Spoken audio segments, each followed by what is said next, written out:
이번에 법원이 구속 취소 결정을 내린 건 구속기간을 검찰이 기존에 해오던 방식과는 다르게 계산하며 검찰이 구속기한을 넘겨 윤 대통령을 기소했다고 봤기 때문입니다.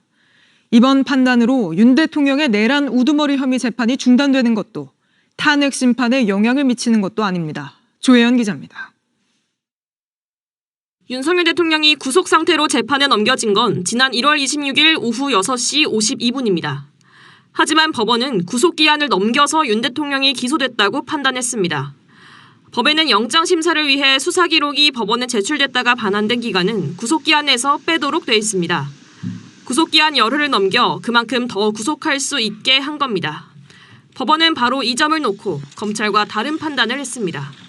윤 대통령의 경우 지난 1월 17일 구속영장이 청구돼 19일에 발부된 만큼 날짜를 기준으로 사흘을 구속기한에 더했습니다.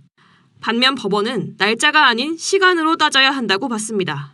법원에 서류가 접수되고 반환되기까지 33시간 7분이 걸린 것으로 본 겁니다. 이에 따라 구속기한 만료 기간도 달라졌습니다. 검찰 방식으론 지난 1월 27일 자정이지만 법원 방식으론 지난 1월 26일 오전 9시 7분으로 구속기한이 끝나 윤 대통령은 만료 이후 기소된 결과가 됩니다. 검찰은 관행을 따랐고 법원에서 인정받아온 방식이라고 주장했지만 재판부는 구속기한에 더하는 기간은 피의자에게 불리하지 않아야 한다고 설명했습니다.